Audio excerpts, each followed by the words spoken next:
Let me find. All right, I these don't know, statements I and think topic it's sentences tonic, I out. think of a meme. I think Wanna it's see if we not have so some good. stuff. Read them and tell them how bad If they're they not are. done, it's not the worst thing in the world. Last Yeah, time I- yesterday's thing would be more appropriate. Or as Rhett says, yesterday. Yes, sir. Oh, it's so adorable. What did you say yesterday? Oh, he's- Oh, no. Did you see that sign? What? It says the lamp is approaching the end of its useful life. Wow. Very Wow. dramatic. Man. Things are gonna get real here. I mean, anyone who has enjoyed their time with LAMP, is gonna wanna use these, we don't know how much time we have left with LAMP I love to LAMP. make their peace with our LAMP overlord. I love LAMP. Yeah, we all love LAMP, but LAMP can't be with us forever. LAMP has to go to the, hardware store in the sky.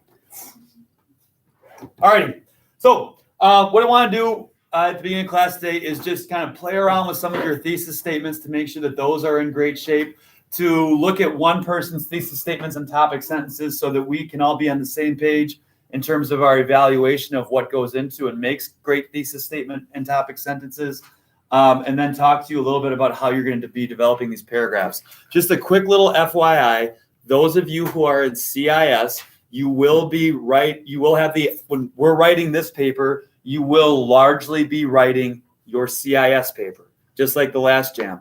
However, like I said yesterday, there are going to be some requirements that you will have to accomplish with both compositions. So for example, I'm going to make you at the very least write an introduction for this one and outline how you would have they said, I said in this paper. However, you will not be writing out those full paragraphs in the same way that your classmates will. Does that make sense? What did you just mouth there, Eve? Yeah. Okay, that was not a yes. I mean, I don't know how to read lips exactly, but I'm pretty sure that was not. Yeah, you'll explain it later. Okay, all right. Yes, in some other language. All right, so Eve, pick a letter, Z.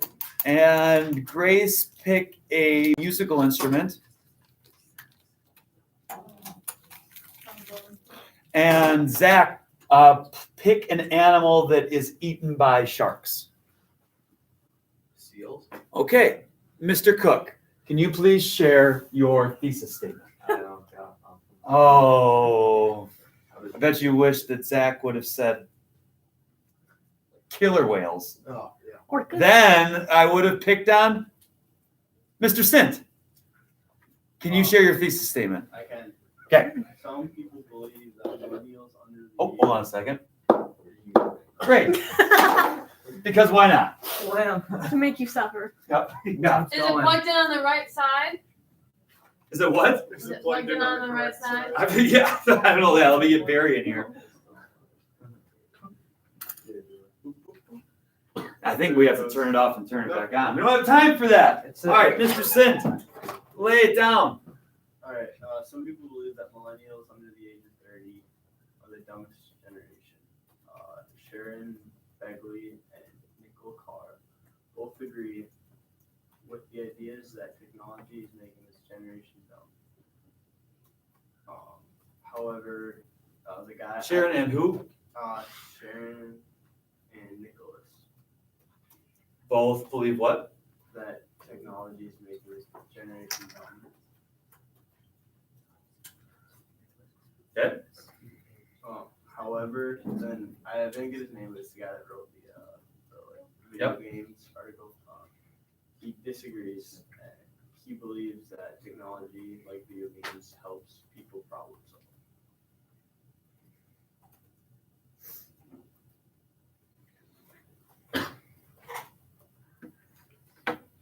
Technology what?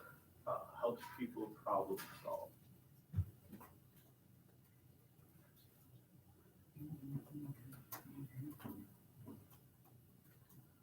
All righty.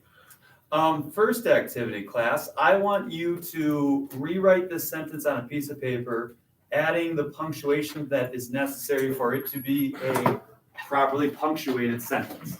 You cannot change a single word. You can only add punctuation to this.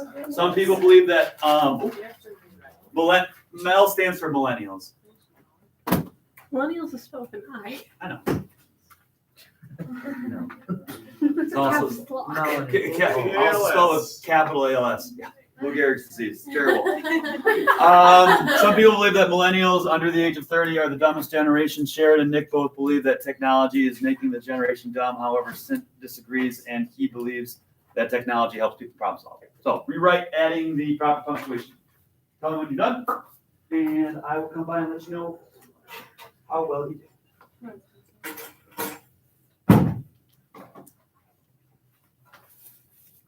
You can't change anything. You cannot change a word. You can only add punctuation.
Need something different.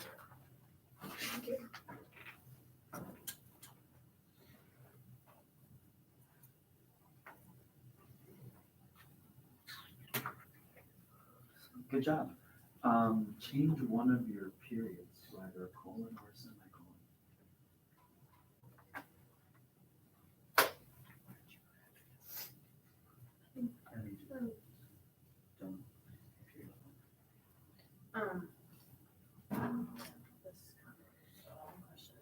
You are right to question that comma. To go after. Nope, can't be a comma. And there's, nope. There's one more comma that happens. I would say you need one, actually, eat that one would have to however would be fine, but there's still one more. You need you need to have at least one, 2, 3 pieces of punctuation. So it's not the semicolon? No, yes, In the commas right now. you can put a comma after however, but you're still missing one more comma.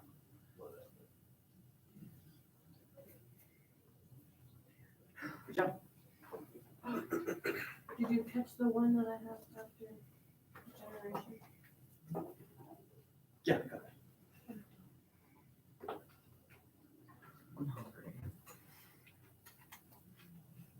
You need to add a comma and change one of the It's Tuesday.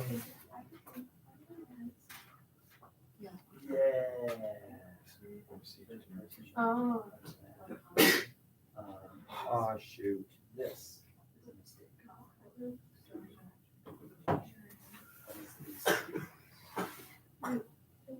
Hold on.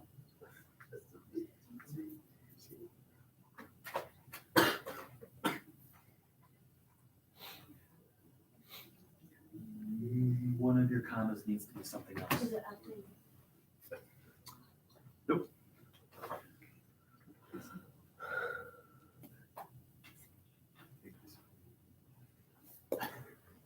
Oh, Okay, like this. that would make, if you would have flip-flopped those, that would be great. Oh. Because, putting a colon there doesn't work because what happens after the colon disagrees with what happened before. Oh, okay. Is it after? No. How about since disagrees?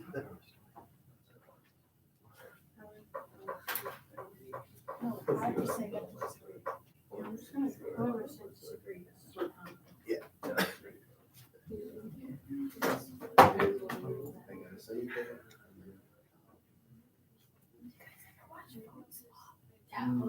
Add a comma, and add a period colon, semicolon. What? I need to add two things. Yeah. What? Yeah. It's fine. Oh. Yeah.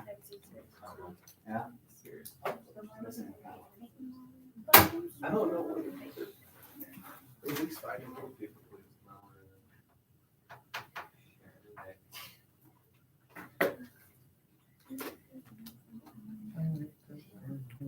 Change one of your commas to a semicolon. I know, I didn't think you could either, and then I got it, and then I was like, okay. Well, yeah, Did but then Jensen was yeah, like, so you got comma and. You have an unnecessary semicolon. You have two unnecessary commas. The rest are in good shape. Well, if you put a comma after disagrees, it should be said disagrees, comma, he believes. You wouldn't have. Yeah.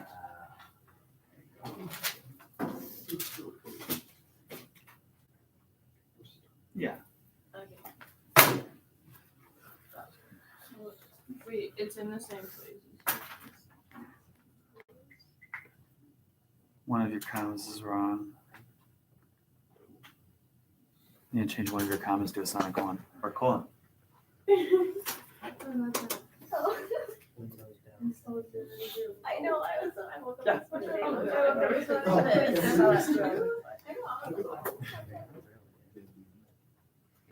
up. Yeah.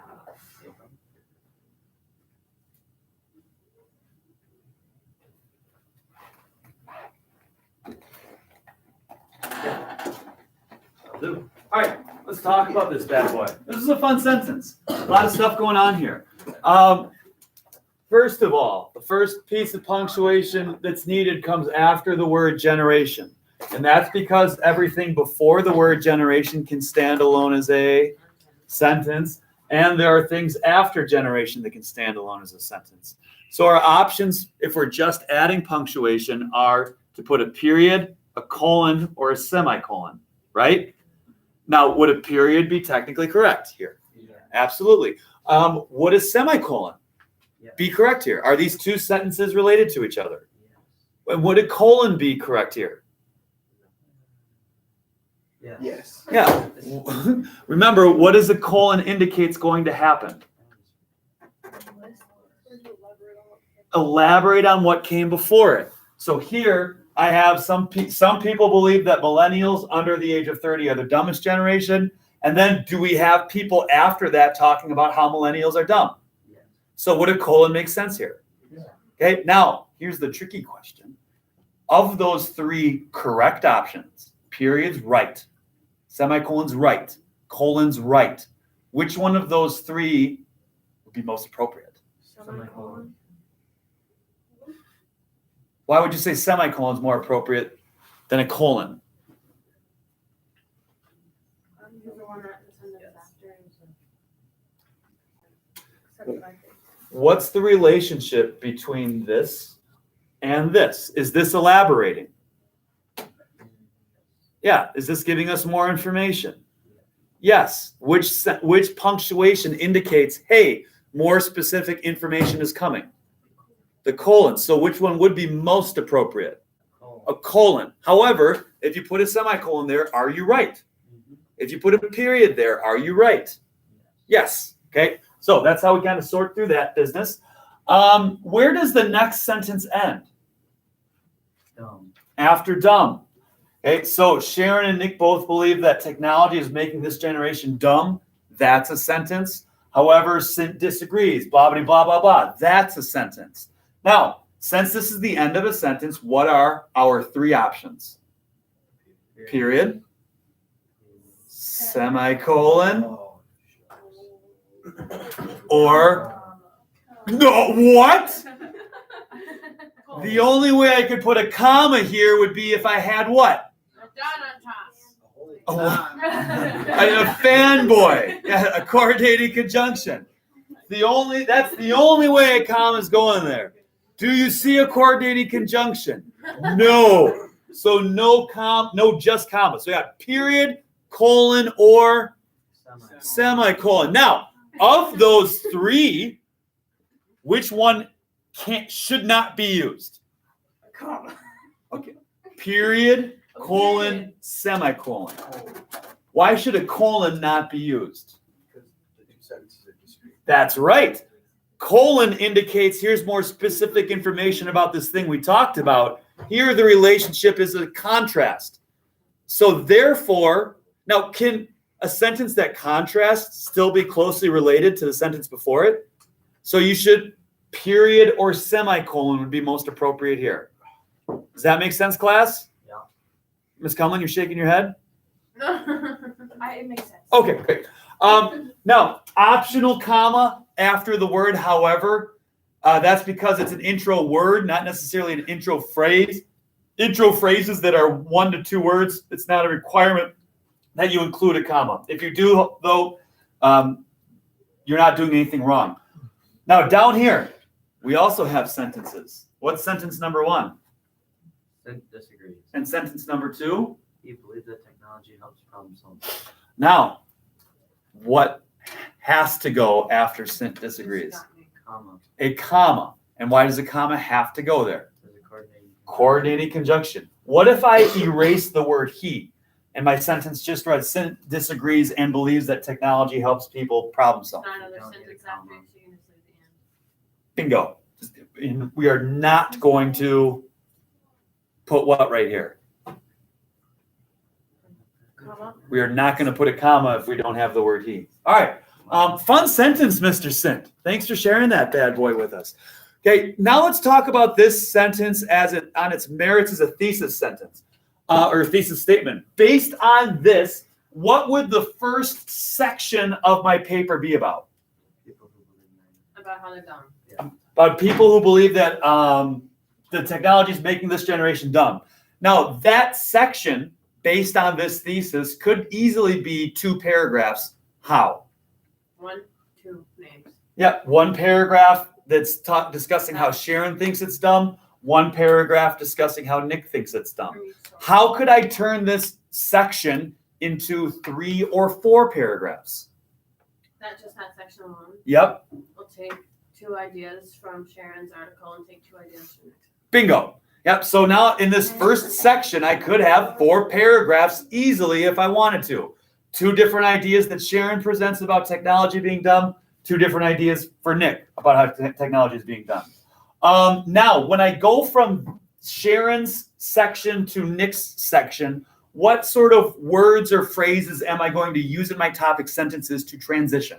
Although, Similarly. I mean, not although, along with. Along with, similarly, what else can I use to Not transition? only does this, blah. Not only, in addition to, another. Why am I using words like that? They both believe. Because they both are talking about the same thing. Now, when I go from section 1 to section 2, hey, what is section 2 of this paper going to be about? How they are smart. Sint disagrees. Okay, so when I go from talking about Nick to talking about Sint, what am I going to have to include in my topic sentence? However, or I could use a word like, even though or I could use a word like, In contrast. or I could use a word like, Yet. or I could use a word like, Even though, however. yeah, although, yeah. And now I'm talking about Sint. Now, technology helps people problem solve. I got at least a paragraph there. How could I turn this into 2 or 3 or 4 paragraphs? Different ways that technology helps people. Different ways that technology helps people problem solve. It could help people problem solve this way. Great, its own paragraph this way. Great, its own paragraph this way. Great, its own paragraph. Does that make sense, class? Yes. Okay, so if this thesis we're going to turn into 5 topic sentences, you'd want to make sure that you are figuring out, am I going to go 2 up here and 3 down here? What would probably be easiest for Sint to do if he's trying to get 5 topic sentences out of this bad boy? 4 and 1 or 3 and 2. Now, that would be the easiest thing to do, but Which one does he agree with? which one is Sint going to agree with? Sint, which one of these things do you believe in? That it actually helps. That it actually helps. So if Sint is going to talk about how technology actually helps, then what should our breakdown in paragraphs be? Like 2 and 3. 2 and 3, right? Because you want to spend more time reaffirming what you believe in, as opposed to giving all of this space to these people who disagree. Does that make sense? Or he could do something else. How could he use the virtues of they say, I say to make his point, but also have his paragraphs divided up into like 3 and 2? Refute, right? How would he refute, Eve? He would talk about the one side, but then he'd refute with what he believes, showing the other guys. So he would bring up Sharon's point about technology and how it's making people stupid. And then in that same paragraph, he would include the I say. And he'd talk about where Sharon's point falls apart. Or he'd talk about something that Sharon doesn't consider when raising her point. Does that make sense, class? Okay, so he's got 2 different ways to go about constructing his 5 paragraphs. He could go 3 and 2. And in that 3, make sure that he includes a I say, the refutation. They say, I say. Or he could go 2 and 3 down here and just make sure he spends more time with whatever it is he's trying to prove. Now, all of that makes a ton of sense. There is one fundamental problem with this thesis statement, though. When I said evaluate in the prompt yesterday, when you're evaluating something, you're doing what? You're examining its strengths and weaknesses. But you also need to come down somewhere. Yeah, you don't just say hit this and that. So what are you going to do? To evaluate means that you are going to say at the end of the day one or the other. Now, Sint, you believe in the second part, right? The way that this is phrased, does it make it clear that Sint, now I use the word Sint. Sint actually had a different author in here, right? Yeah, that's just the name I put in there because I don't like spelling out things I don't know how to spell. Based on the way that this is phrased, is it clear where Sint lands on the spectrum? No. It's like, hey, some people are saying this, some people are saying that. In after Sint or like before, whatever, you can just write around it, say like, however, Sint's more accurate argument is that he believes. However, Sint more accurately or more intelligently, that would be one way to do it. Another way you could say, however, these people fail to consider, and then you could land there. Could you rephrase this thesis statement without using the author's last names at all? Some authors. So how would we do that?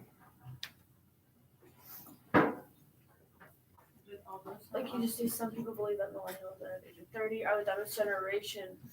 One point of view being that both one point of view saying that technology is making this generation dumb. However, they fail to. And then we're rolling. Okay. So, and without using the author's name, if I were asking you to simply summarize the arguments being made about technology and its effect on this generation, then it would be great to use authors like Mr. Sint used authors in here. But I'm asking you as a human to evaluate this argument. That's just evidence. Those articles with their names. Yeah, right here we're just kind of presenting evidence. I want you to evaluate. This doesn't mean that you say I, because you want to present your opinions as fact or your ideas as your assertions. But you should not rely so much on the author's names up here, you would save that for the evidence of your paragraph. Ms. Wiswell, are you asking a question or are you just holding on to a Dr. Pepper top delicately? I'm assuming Dr. Pepper top delicately. I thought we were flashing something up there. Okay, so based on what we just talked about today, as far as the merits and virtues of a great thesis statement, and as far as how your topic sentences need to transition from one another, you have 7 minutes plus one more day to make any additional edits that you want to make to your thesis statements and to your topic sentences. And you should come to class tomorrow with what you consider to be a polished thesis statement and polished topic sentences. Does that make sense, class? These bad boys should be punctuated correctly. They should abide by everything that we just talked about, transition appropriately, be phrased in a way in which you are evaluating something, not just merely presenting evidence. And then we'll go from there. Any questions about what you need to do for tomorrow? Just polish up what you did for today. Got it? If you want me to check stuff out, we have 4 minutes between now and the end of class. I'll start with Eve, since I saw her name pop up first, and I'll just float around the room from there.